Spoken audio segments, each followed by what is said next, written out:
जय श्री कृष्णा। आप सभी का आपके अपने YouTube चैनल पर फिर से हार्दिक स्वागत है।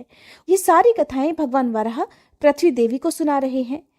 विवाह का वृतांत सुनने के बाद पृथ्वी देवी ने पूछा कि प्रभु, मुझे धारण करने वाले हे प्रियतम, कलयुग में आपका दर्शन किसको होगा और परम सुंदर विग्रह वाले भगवान श्रीनिवास का दर्शन भी किसे प्राप्त हो सकेगा, ये सब भी मुझे बतलाइए। तब भगवान वराह बोले, देवी सुनो, जो भविष्य में होने वाली बात है उसे भूतकाल की भांति बतला रहा हूं। इस पवित्र पर्वत पर एक वसु नामक निषाद था, जो शामक वन में अर्थात सांवा के जंगल की रक्षा किया करता था और भगवान पुरुषोत्तम के प्रति उसके मन में बड़ी भक्ति और श्रद्धा थी। वह सांवा अर्थात समा के चावलों का भात बनाकर उसमें मधु मिला देता और श्रीदेवी तथा भूदेवी सहित देवाधिदेव भगवान विष्णु को निवेदित करके स्वयं प्रसाद पाता था। इस प्रकार भक्ति करने वाले उस निषाद की कल्याणमयी पत्नी चित्रवती ने एक उत्तम पुत्र को समय आने पर जन्म दिया, जिसका नाम वीर रखा गया। वसु अपने पुत्र तथा पतिव्रता पत्नी के साथ आनंद पूर्वक रहा करता था।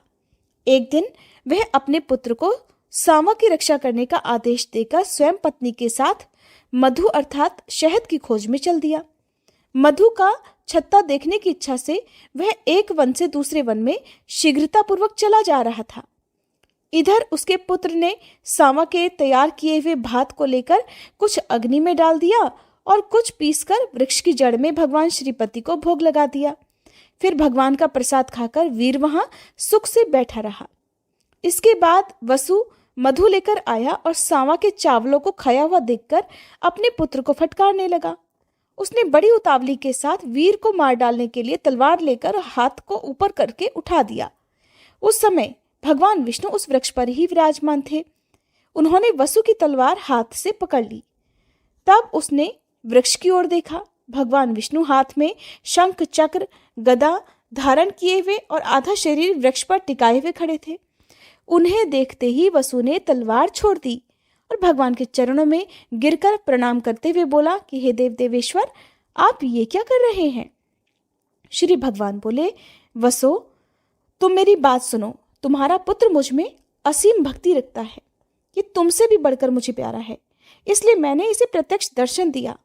इसकी दृष्टि में मैं सर्वत्र हूं, किंतु तुम्हारी दृष्टि में मैं केवल स्वामी पुष्करिणी के तट पर ही रहा करता हूं। भगवान का ये वचन सुनकर वसु बड़ा प्रसन्न हुआ। एक समय चंद्रवंश में तोंडमान नाम से प्रसिद्ध एक राजा हुए।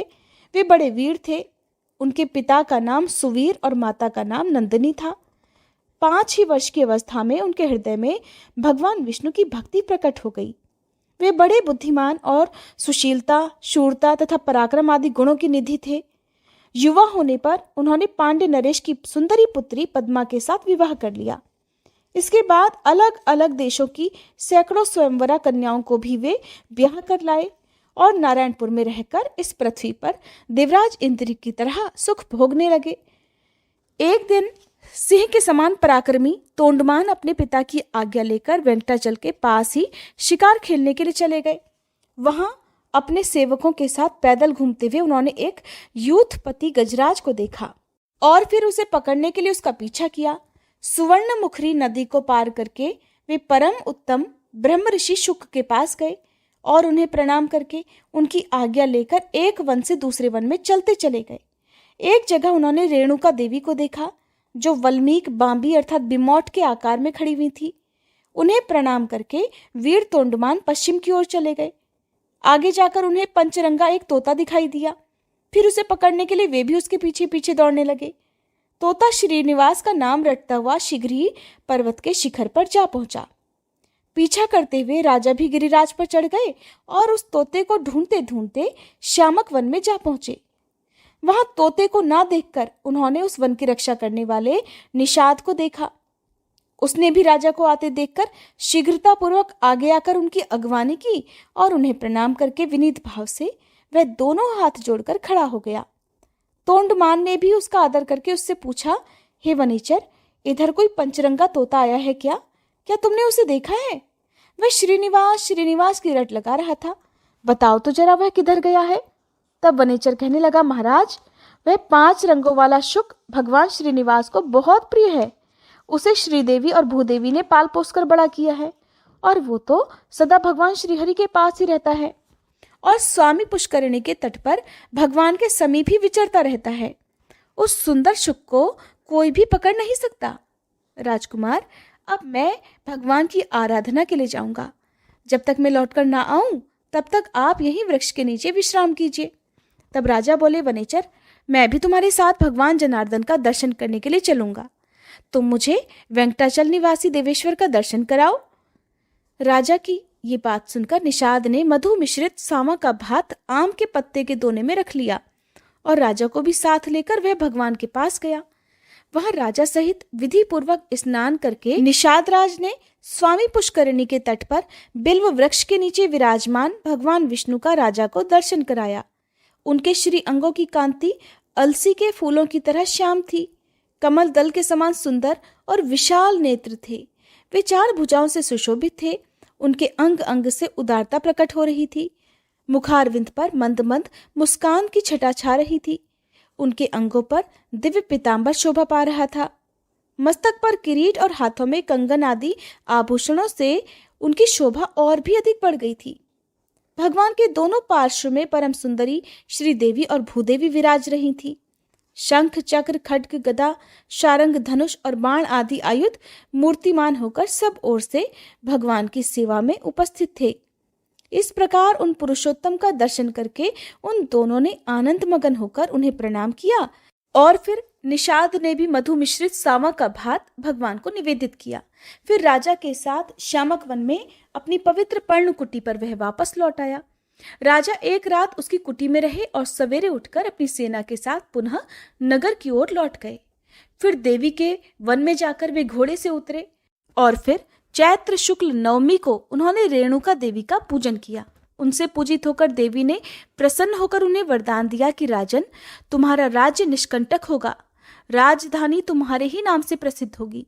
मेरे समीप तुम दीर्घ काल तक राज्य करोगे और तुम्हारे ऊपर देवाधिदेव भगवान विष्णु का कृपा प्रसाद सदा बना रहेगा। इस प्रकार वरदान पाकर राजा पुनः शुक मुनि के आश्रम में गए और उन्हें प्रणाम करके उनके द्वारा सम्मानित होकर हर्ष को प्राप्त हुए। फिर उन्होंने प्रसन्न मन से मुनि से कहा, हे महर्षि, आप कमल सरोवर का महात्म्य बतलाइए।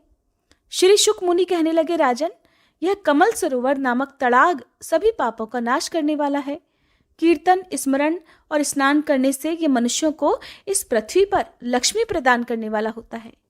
तुम भी इसमें स्नान करके अपने पिता के समीप चले जाओ। शुक मुनि का ये वचन सुनकर राजकुमार ने कमल सरोवर में स्नान किया और मुनि को प्रणाम करके घोड़े पर सवार होकर अपने नगर को प्रस्थान किया। पिता ने तोंडमान को 3 वर्ष के लिए युवराज बनाकर देख लिया कि मेरे पुत्र में प्रजा को प्रसन्न रखने की योग्यता, सामर्थ्य, पराक्रम, शौर्य, सुशीलता और ब्राह्मण भक्ति है। तब उन्होंने मंत्रियों से सलाह करके विधि पूर्वक पुत्र का राज्याभिषेक किया और उन्हें अपने पद पर स्थापित करके उनकी अनुमति लेकर राजा सुवीर वन में चले गए।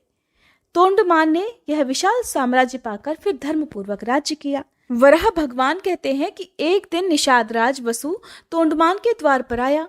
द्वारपालों से उसके आगमन की सूचना पाकर महाराज ने उसे दरबार में बुलाया और मंत्रियों के साथ पुत्र और परिवार सहित उसका स्वागत सत्कार किया। इसके बाद प्रसन्न होकर उन्होंने वसु से पूछा कि वनेचर, किस कार्य से आपका यहाँ आगमन हुआ है? वसु ने कहा, राजन, मैंने वन में एक बड़े आश्चर्य की बात देखी है, उसे सुनिए। रात में कोई सफेद रंग का वाराह आकर मेरा सांवर चरने लगा। तब मैंने हाथ में धनुष लेकर उसका पीछा किया। खदेड़ने पर वह वायु के समान तेज गति से भागा और मेरे देखते ही देखते स्वामी पुष्करिणी के तट पर वल्मीक में घुस गया। तब मैंने क्रोधित होकर उस वल्मीक को खोदना आरंभ कर दिया। इतने में ही मूर्छित होकर मैं पृथ्वी पर गिर पड़ा। उसी समय मेरा यह पुत्र वहां पर आ गया और मुझे पृथ्वी पर मूर्छित होकर पड़ा हुआ देख पवित्र होकर देवाधिदेव भगवान मधुसूदन की स्तुति करने लगा।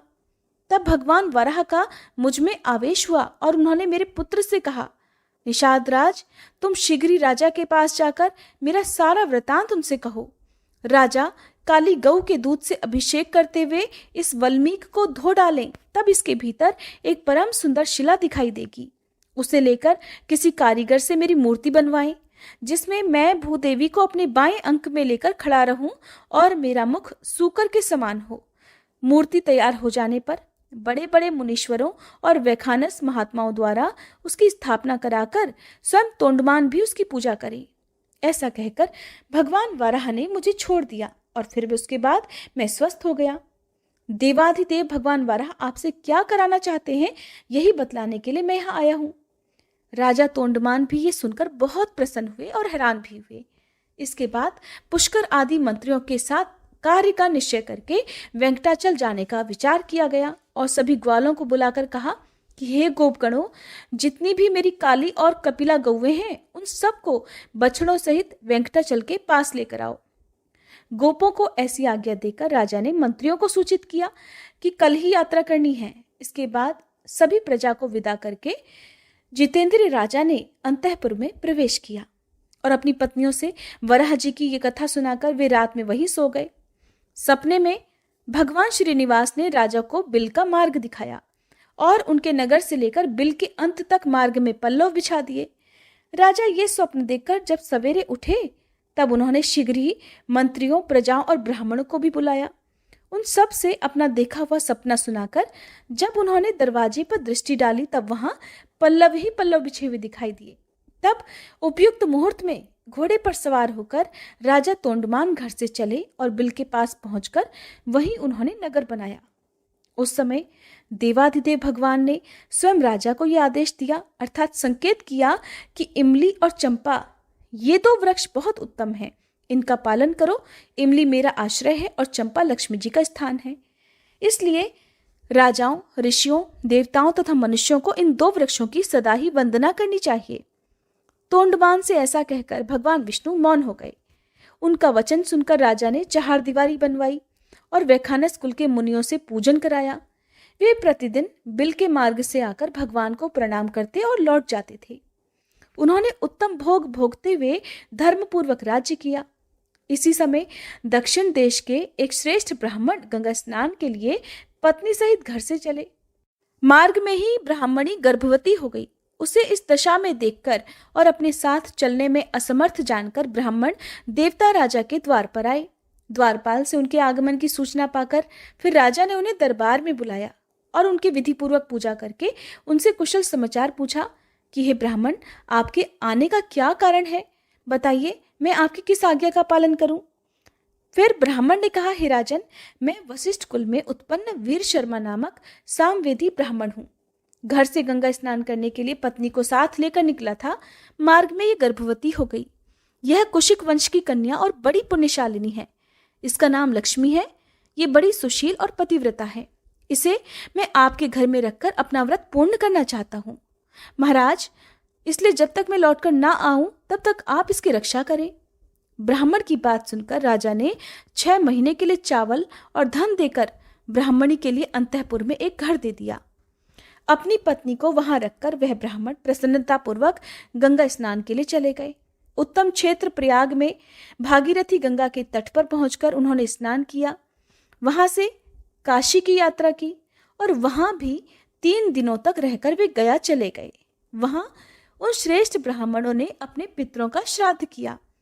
इसके बाद अयोध्यापुरी की यात्रा करके वे बद्रिकाश्रम को गए। फिर शालिग्राम तीर्थ का दर्शन करके अपने देश की ओर लौटे। इसी में उन्हें 2 वर्ष बीत गए। वैशाख मास की शुक्ल पक्षीय एकादशी तिथि को वे पुनः राजा के पास गए। राजा ब्राह्मणी को भूल गए थे। उन्होंने इसके बाद उसका कभी स्मरण ही नहीं किया। ब्राह्मणी भी स्वाभिमानिनी थी। 6 महीने बाद जब अन्न समाप्त हो गया तो समाप्त होने के बाद भी वह मांगने नहीं गई, क्योंकि मांगने पर ब्राह्मणी का स्वाभिमान आड़े आ रहा था। ब्राह्मणी ने सोचा, जब राजा ने ही मुझे 6 महीने का अनाज देने के बाद मेरी सुध नहीं ली तो मैं भला मांगने क्यों जाऊं। घर में ही मरकर वह बेचारी सूख गई थी। इसके बाद वीर शर्मा ब्राह्मण ने गंगा जल की पिटारी खोलकर एक शीशी गंगा जल राजा को भेंट किया और पूछा, हे राजन, मेरी धर्मपत्नी कुशल से तो है ना। तब राजा ने ब्राह्मण को स्मरण करके कहा, अच्छा, आप ठहरिए, मैं अभी आता हूं। ऐसा कहकर उन्होंने अंतःपुर में जाकर देखा तो वह ब्राह्मणी तो अपने घर में ही मर गई थी। ब्राह्मण को ये बात न बताकर राजा ने उसी उत्तम बिल में प्रवेश किया और श्रीदेवी तथा भूदेवी सहित भगवान श्रीनिवास का दर्शन करने के लिए वे वेंकटाचल पर गए। राजा को अचानक आता देख श्रीदेवी और भूदेवी दोनों छिप गईं। उन्हें प्रणाम करते देख भगवान ने पूछा, हे राजन, ये असमय तुम्हारा आगमन यहाँ कैसे हुआ? तब राजा ने भयभीत होकर उस ब्राह्मणी की मृत्यु का सारा वृतांत कह सुनाया, जिसे सुनकर देवादिदेव भगवान विष्णु ने कहा, राजन, उस श्रेष्ठ ब्राह्मण से भय मत करो। तुम ब्राह्मणी के शव को डोली में बिठाकर अपनी रानियों के साथ यहाँ लेकर आओ और मेरे निवास स्थान में पूर्व भाग में जो अस्थि सरोवर है उसी में द्वादशी को स्नान कराओ। वह सरोवर अपमृत्यु का निवारण करने वाला है। उसमें स्नान करके वह ब्राह्मणी पुनर्जीवित हो जाएगी और अन्य स्त्रियों के साथ ही सरोवर से बाहर निकलेगी। फिर उसका ब्राह्मण के साथ संयोग होगा। उम्मीद है आज की ये कथा आपको पसंद आई होगी। वीडियो अच्छी लगी हो तो वीडियो को लाइक करके कमेंट करके जरूर बता दिया करें। जय श्री कृष्ण।